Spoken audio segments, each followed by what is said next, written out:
Welcome, everyone, to DEI After 5, the show that focuses on topics across diversity, equity, and inclusion with some of the brightest minds in the industry. Here's your hostess, inclusive culture curator and coach, Sacha Thompson. Hey everyone, and welcome to this episode of DEI After 5. So if you have been a fan of the podcast or the web series, you know that the very last question that I always ask my guests is, what do you do to take care of yourself, right? What do you do to fill your cup? And I do that because I think it's so important for us to model the behavior of self-care and wellness and show that it looks very different for everyone. And so my guest today is going to help us kind of really do a deep dive into what does that look like for us as individuals. And so the guest today is Steff Gallante. Hi, Steff. How are you? Hey, I'm fine. Thank you. How are you? Good. So for those of folks that, may not know who you are, can you tell us a little bit about yourself and how you got into doing wellness and self-care work? Sure, absolutely. My name is Steff Gallante. My pronouns are she and her. And I reside in the ancestral lands of the Lenni Lenape in central New Jersey. And I am a self-care coach that bases my work on the science of Ayurveda, which is a holistic science that really centers the entire person, their energy, their mental, emotional, physical, and energetic well-being as a whole. And I also use Western practices as well, since that's what so much of my education has been in. And within the scope of Ayurveda, I also use my training and experience as a yoga teacher. I'm a mental health and trauma informed yoga teacher. So I use yoga asana, which is the physical practice of yoga, as well as breathing tools, meditation, self-awareness tools, all of these things coupled together as ways for people to navigate life with a little bit more ease, maybe address some of the issues they've got going on, experience or traumas that they may have had and that they're working through with their healthcare team, their therapists, and people like that. But my goal is for people to have tools and strategies to really disrupt what dominant culture tells us well-being is and who has access to well-being tools, and Right. so that we can really live a life that I don't want to say is stress-free, because there will always be stress, but Right. that in a life where we can meet ourselves with compassion as well as tools, that we don't feel like we're floundering. And if we do feel like we're floundering, that we can then ask for help and advocate for ourselves. We've talked about this. I am a firm believer in self-care and wellness and all of that. My personal journey through this and why this is so important, I think it's great that we're having this conversation, was going through a time where the stress, I was pushing through the stress, right? I was making excuses for it and noticing how it was impacting my body, right? It's not normal to be rushed to the ER 3 times, right? In a 4-month period. It's not normal for your hair to just be falling out. And so it got to a point where I realized if I don't manage the stress and take a hold of it, it was going to continue to take a hold of me. And so part of that, and what I would love to hear, you talk about, is this understanding of our bodies, right? Listening to our bodies. And I've taken yoga. I've done that for a few years, and I've had yogis that have taught me, or at least said to me, like, what is your body telling you, right? Don't stretch too far, or can you push yourself, even further, understanding kind of your physical limitations. So talk to us a little bit about, like, what does it mean to listen to your body? Well, it's just that. I think that the problem lies in, or the barrier to what does that look like, lies in the fact that we actually bypass ourselves so often Hmm. And we've been doing this, I try not to say absolute statements, but from a young age, we're taught to bypass ourselves, whether we're actually taught from somebody, from an adult in our lives, or Right. because maybe we're experiencing something and we don't know how to deal with it. And we're taught, all right, well, just shake it off. Like, how many times do you fall? And it's like, oh, you're okay. Like, the adult answers for you, you're okay. So then you're like, Yeah. okay, I think I'm okay. And you don't have the chance to actually express if maybe you're not okay. Yeah. We're not taught from a young age coping mechanisms for when we're feeling really big feelings. And we're taught that sadness is bad, Mm. that anger is bad, but they're actually not. They're normal emotions. We just need to be taught how to deal with them. And so the reason I Yeah. say all that is because when we are not addressing what we are feeling, when we can't name it, whether that's because we don't have the words for it or because we are not around people who can hold that for us Yeah. for many different reasons, we then bypass ourselves. So when the offering comes to, as an adult, I'm 41 years old. So if somebody says to me, hey, Steff, listen to your body, what is your body saying? I'm like, I have no clue. Right. Right? Yeah. And then you don't know what's truth and what's false. You don't know Right. what to believe. You don't know how to meet yourself there. And for many people, it can feel very unsafe to actually listen. They don't actually know what to do with the information they're getting because Mm. they haven't built skills. Like all the skills that you're using as an adult, you've built over time. And we don't have this skill. So that was a long answer. No, I mean it's great. It's great because what you're making me really think through is um probably not too long ago I did a post where I realized like I was feeling stress. Mhm.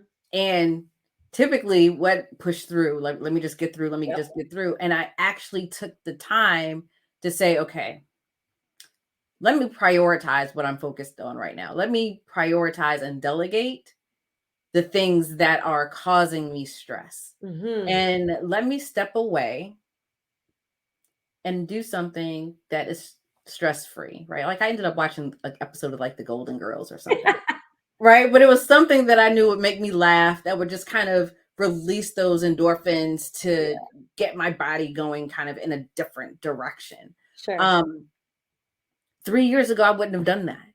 Right. And it's because taking the time to figure out, okay, what am I feeling and how do I deal with that in a way that can help me continue to push forward in a healthy way, you know? Mhm, mhm, absolutely, 100%, and it's funny because I just realized that I never answered the second part of your first question, which was, how did I get into the work that I'm doing?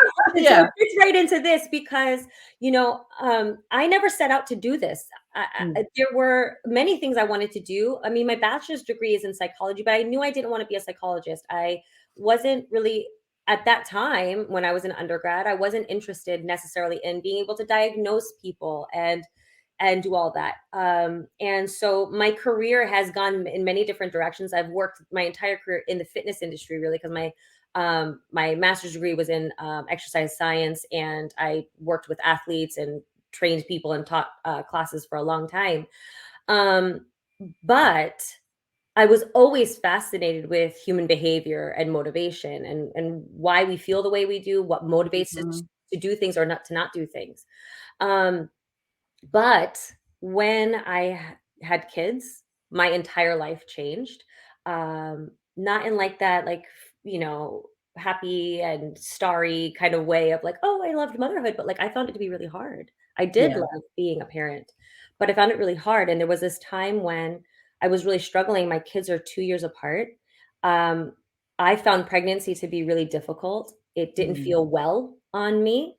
And after I had them and I worked in the industry, so I had to get my body back and I had a really demanding job. I was overwhelmed completely and I wasn't Mhm. showing up to myself. I wasn't taking care of myself. I couldn't figure out how to navigate life with two small kids and working and doing the whole thing. Right. And what kind of brought everything to a standstill was when we lost a family member very tragically and unexpectedly. And there I was, like, with all of this as my normal, right? My normal, Yeah. and then having to navigate grief on top of it in a society where we're allowed to grieve for what, 3 days? And Yeah. then we go back to Move work, on. Right. right? Right. And you deal with it on your own. And so my life very rapidly kind of spiraled out of there, out of that point. And looking back now, the thing that really wows me in not a good way was I had so many tools Mm. to take care of myself. I had so much education, right? Schooling and Yeah. experience in how I met other people on their journey, and it wasn't enough. Yeah. And it wasn't until I got the help that I needed that I said to myself, like, what is important to me? What do I want my life to look like? And I made a really bold decision to leave my full-time job and put myself back together. I was privileged to be able to do that. And because I said to my husband, it's either me or, me and my health, or something's going to break. Right. Right. And Absolutely. so I found myself like, okay, what am I doing now? I have these skills. I have this desire. I feel a calling to help people. If I am feeling this way, I have all this education and all this experience. I had at this point 15 years of experience helping people be a healthier version of themselves. But it Right. wasn't enough. It wasn't working. It wasn't it. Yeah. And so about 3 years before that, or a few years before that, I had gotten my Ayurveda yoga specialist certification. I dove deeper into my own yoga practice, and really it was the philosophy part of yoga. We know yoga in Mm. the West as like the physical posturing, Right. but Right. it's much more of a self-awareness practice. It's in understanding how you are moving throughout the world. It is social justice in action. It is so much. And when I put that to the forefront, that's when I started to really understand all the unhealthy behaviors that I had that were in line with what dominant culture told us was Yeah. right and healthy and good, and that would get me success and all of the things. Yep. And Yep. so that's how I got into this. That's how I came in, because I'm like, well, no, society is lying to us. And I perpetuated the lie for so many years. I was complicit in the lie. Yeah. And I was realizing, no, this is not working. There's so much that is not working. And Mm. I owe it to myself, and I owe it to others to not do this. And so it was in my work of showing up to myself that I really started to understand, what does this look like, and what does pushing up against the system and what we've been told is Yeah. well-being and self-care, what it's really going to take for us to actually do for ourselves in a sustainable way, because that's the key. Yes. Yes. And that actually was going to be kind of my next question, right? Where there's this mindset that self-care is kind of a one and done kind of thing, right? You know, jokingly, I was just saying right after this, I'm going to the spa. But I mean, I am, but Which is good. which is good. But it's something that I also know I do monthly, right? Like it's something that is on my calendar every single month that I take, okay, let me just check out and let me do this for myself. And it allows me, it's just so funny, in that hour or 90 minutes, whatever the session is, to zone out and really, and that's when things start to kind of go fall in place for me. Exactly. Like I'm like, oh yeah, oh yeah, Yes. oh, time is up already. Like Yes. it just helps me really focus and think about those things. The other thing that I do is I'm in a women's weight training class, Nice. and it's twice a week. And what I love about it, it's twofold. One, we're pushing ourselves physically, and we challenge each other. But it's such a community where, again, I can just check out. I can connect on different things. You know, we're talking about all kinds of stuff happening in the world, but I check out away from work. And so I find for me, those are the things that I have to do, Mm. because on any given day, my world can be turned upside down, but I know that these things will be there. Yes. Right. So that's part of my self-care, is just knowing, okay, oh, I got weight training tonight. I'm just going, shut it all down. So, saying all that to circle back to the sustainability piece of it, right? Like, what can people do, or how can people make this? Actually, before we even get into that, how do people determine like what works for them? That's a great question. It's a loaded one. I'm like, too. wait, before we talk about sustainability, what is it? What are we sustaining? Right? And so here's the thing, you hit it on the head with the spa, right? We are told from society's messaging that, and pre-COVID it was this, then during COVID it looked a little different, and now we're at this point of where we are in life and society, and some things that happened before the world kind of stood still, we've gone back to the go and the push forward and all these other things. And so we're kind of back to that place of, well, self-care is whenever you can do something for yourself. It may be a monthly thing. It may be a once in a few months thing, a spa, whether that's a facial, a massage, a night out with friends. And these are all really important things. I am not at all disparaging these things, but it's the consistency that is really key. And so I always say to people, what I'm offering is not rocket science. And I'll tell you what self-care is. Self-care is eating your meals. It's drinking your water. It's sleeping at a regular schedule, right? So getting your sleep. It is moving your body in some way. And for me, those are the 4 things that I always focus on with people. And it's funny because their eyes are like, what? Wait, are you serious? Yeah, exactly. This is what I'm paying you for? Exactly. Like, how consistently are you showing up to these things? Yeah.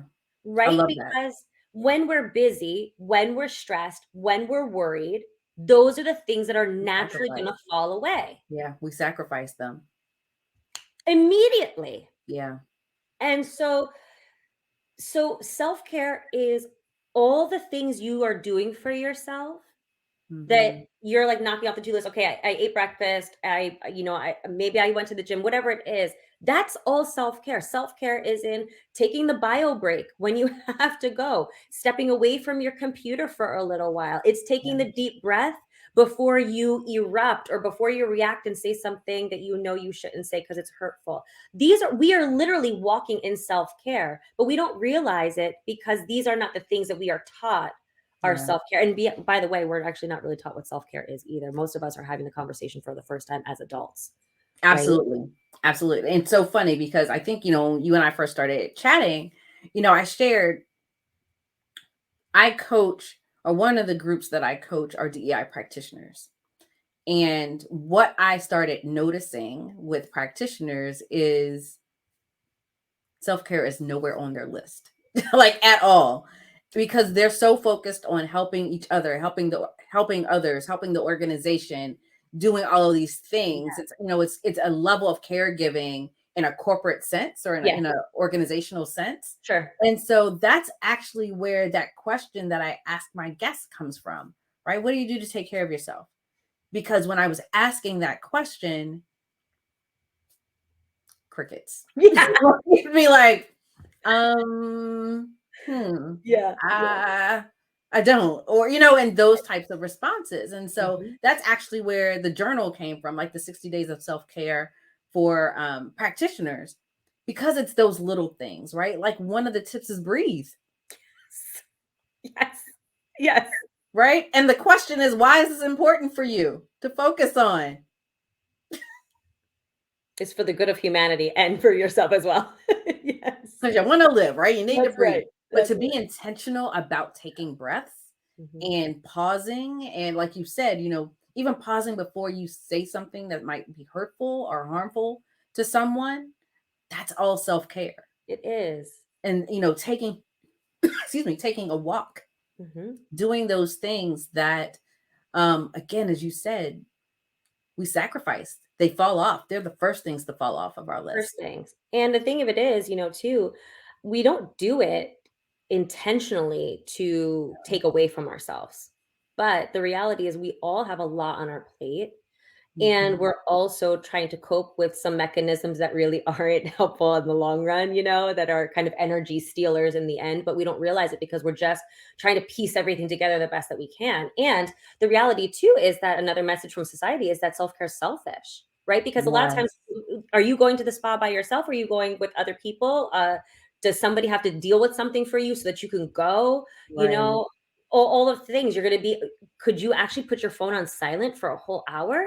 And I say that, and I'm not judging. It's true. These are real concerns people have, besides the money to be able to go and do this, right? The time and the support to be able to do this. And so we often look at it as, what's the point? We have to organize so much in order to be able to go and do it. Somebody else is going to have to take over for me. And we don't want to have to do that. We don't want to burden anybody. There's so much, right? there's so much in that. But the reality is, and you said something earlier that I want to be very clear on, because especially, I cannot speak for all BIPOC folks, but for many BIPOC folks, community is very important for us. And the community is very important for anybody, right? Any human. And so sometimes, because of the polarization in our society of right and wrong, good and bad, oftentimes we put things in those categories that really don't need to be polarized. And so, oftentimes we are made to feel that if I take some time for myself, then that means I am not then supporting the community. I am not actively giving to the community. But that's a lie. That is that is not true. Because two things, what you said, you can go and do something for self-care that is in a group. You can do something for self-care that you do by yourself, but then you create a group or you share that practice with someone else and they do it. And then there's a ripple effect. That's collective care and community care. Yes. And also, when you are well, the people around you are well. Or the better you can serve them.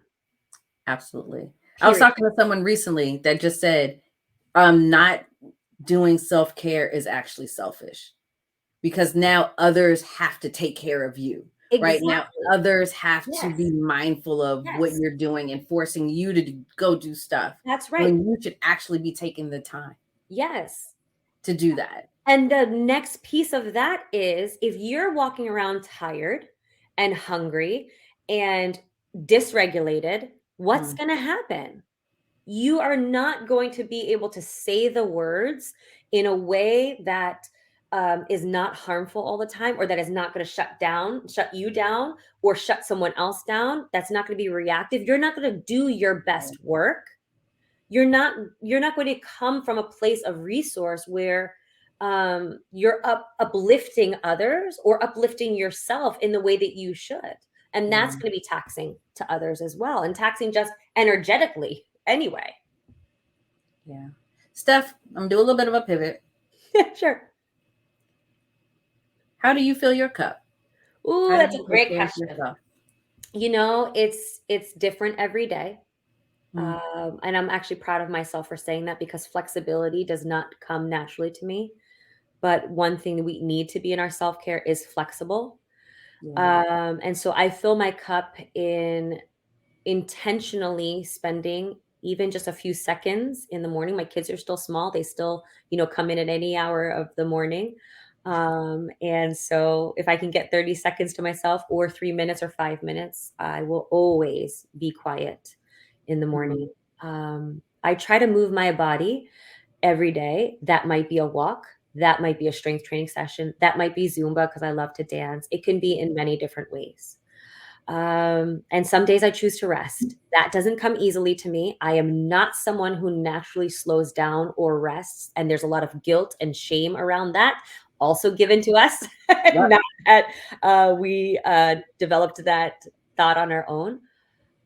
Something I've been trying to do more recently is to actively make connections with others. I recharge alone. I very much need to be alone in order to do my recharging. And sometimes, I don't know if you could relate, or anybody who's listening can relate. But something, though, that I try to do is to not always do things alone. And so whether that is actively trying to spend time with my husband outside of like planning for our kids and doing the things that we need to do around the house, but just as two people.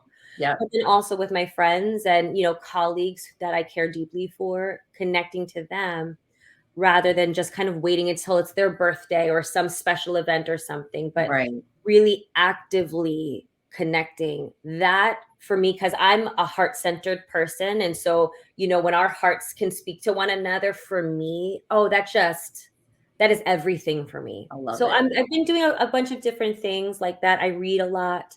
I've been coloring, and I like to draw too. I'm a terrible drawer, but YouTube has wonderful drawing videos. So I watch with my kids and we just draw things. So, Yep.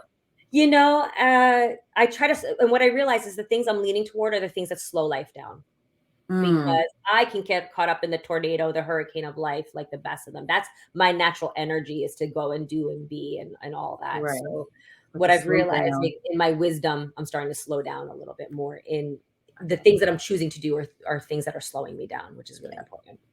I can appreciate that. I really can. So, Steff, if people wanted to connect with you, follow you, where could they find you? Oh, sure. So my website is steffgallante.com. Steff is Steff, Gallante.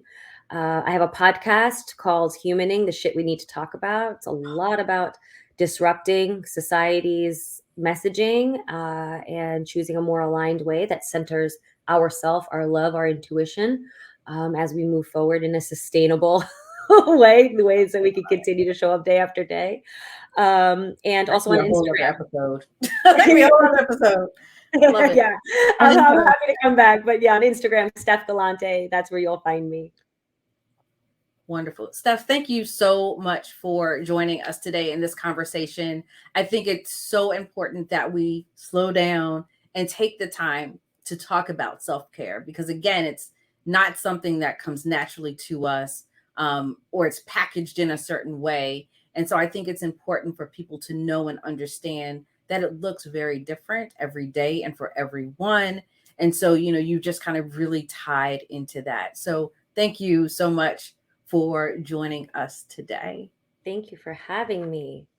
Wonderful. And everyone, thank you so much for joining us at this episode of DEI After 5. As always, you could find us here on YouTube or on your favorite podcast platform every Tuesday at 5:15 p.m. Eastern.